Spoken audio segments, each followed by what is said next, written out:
Well, I think that's great, and maybe we'll go down that path to dovetail off of that in terms of new products and services for you from a labor standpoint. You know, we know that typically 40% of the expense on your project is in that material handling piece. So what can you share with both the manufacturer and the distributors in terms of new products or services that we should be investing in to enhance your profitability? Sure. As far as anything prefab, like you guys use, doesn't really apply to me. I certainly see the advantage in that. Again, for me being so specialized, so custom, it's making sure, again, to repeat, that the right parts are ordered for the right application, that control people speak to lighting people, that we know that the parts are going to work. And it was always one of my ideas that at the beginning of one of these projects, if you could have, you know, whoever it may be, Lutron and Element and everybody else involved in this who's going to be part of this project to get together for meeting pre-design and then during the design, so we all know. We've had problems. We had one instance, if you don't mind me. No, please. This is perfect. We did a project. It had 250 Element cans in it. The transformers are specified, again, our 14, 16-digit number on it, as they were magnetic transformers with 50 MR16 lamps. They decided to go with a Sora lamp in the fixture. Okay, great lamp, LED lamp, high-end, lots of different filter options. But no one ever thought that now the transformer won't work. Now you need a no-load transformer. So now these are all up. They're $400 cans, and they're mudded in. They're flangeless. Now you have to go and change out 250 transformers through a 3-inch hole and pay somebody to do that. So who's going to pick that up now? Now the finger pointing starts. Huge problem. That's what we really need to work on as distributors, manufacturers, designers. Make sure everybody knows changing this one component influences all of these down the road. Okay. Jeff, any thoughts on your? Yeah, one of the things that we started about maybe about 9 months ago was really introducing a VMI onto our projects. And we're finding a tremendous amount of traction within our field about using it. You know, the guys alone are saying that, you know, it's reducing orders, so we're not ordering every single day. The organization on the job site has been much cleaner. We don't have apprentices having to clean out all of our cages and trying to figure things out, where we have the distributor, who is the, supposed to be the expert on material, coming in, making sure that all of our boxes are organized. It's been a real success for us, and for us, I think probably everyone here, sitting up here, getting buy-in from our field as we try to launch, say, new initiatives is always the struggle. And when we go in and when we did this VMI, it was such a success that now it's almost taken on a life of its own.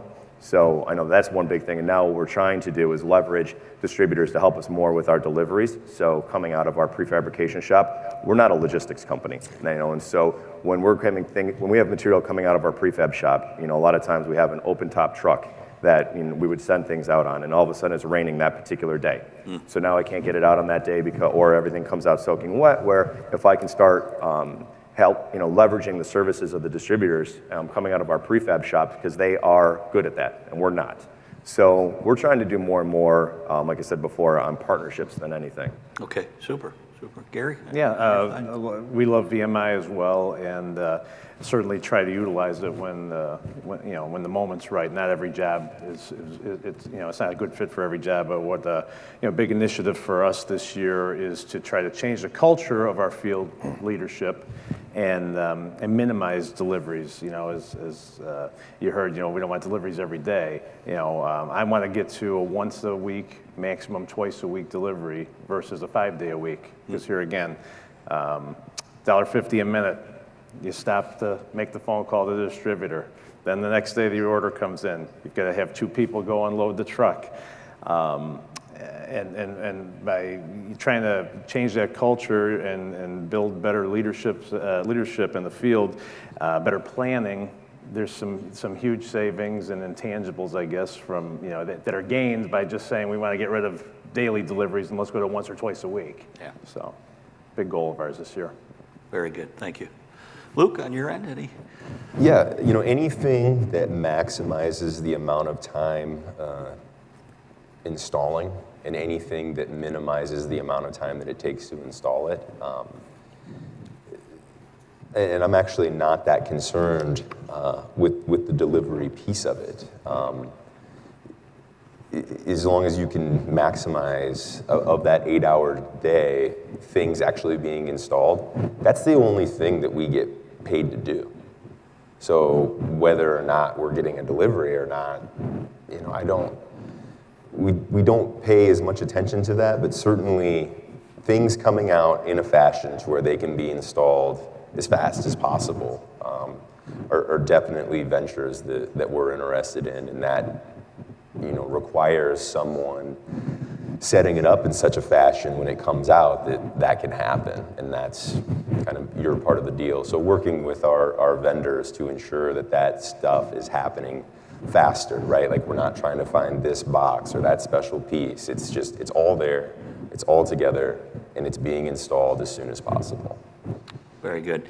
One more thought on the value-added services piece. What services are offered today? As an example, a job trailer perhaps on a construction project, or the parallel colored feeder cables that.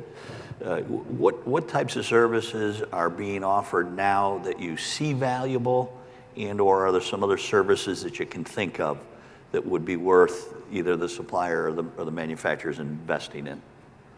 John? Sure. You always get stuck because you're right to my left. That's okay. I don't mind that.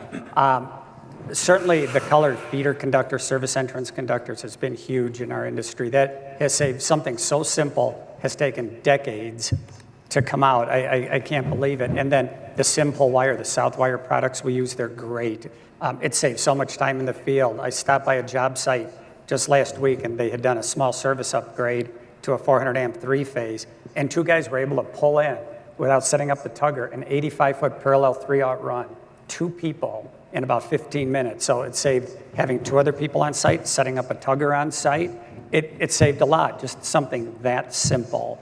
So yeah, certainly that. And touching back to the vendor-managed inventory, it's kind of a newer thing that's out now, it seems, but about 20, 25 years ago, we worked with Square D, Hubble, and I think it was OCal on 2 different projects for an OEM on one of them, and it was just, it was Precision Control Products, I want to say was the company. They used all Square D product, and we worked at Interstate Electric that CED eventually bought out, and they warehoused and managed all the inventory for us. We had pre-negotiated a price where they could make some money on it. It was a win-win for everybody. The material was always there for us. And we did it again when we did some explosion-proof buildings. We did it, I think it was Hubble and OCal on that, and they managed everything for us. It was wonderful. So the VMI, absolutely. We haven't utilized it lately. You guys are. It's great. It saved everybody money and allowed people to make money, which is so important. Okay, very good. Luke, Gary, any thoughts on that? Yeah, I obviously love love vendor-managed inventory solutions, and many of vendors I deal with also offer some prefabricated solutions, things that I don't have to do with my prefab shop, and that's always huge, right? Because as Luke mentioned, it's stuff coming out now to the job site, ready to install, easier to install. Do that partnership. One thing though that would be helpful for me to see change in this industry is how our vendors invoice us.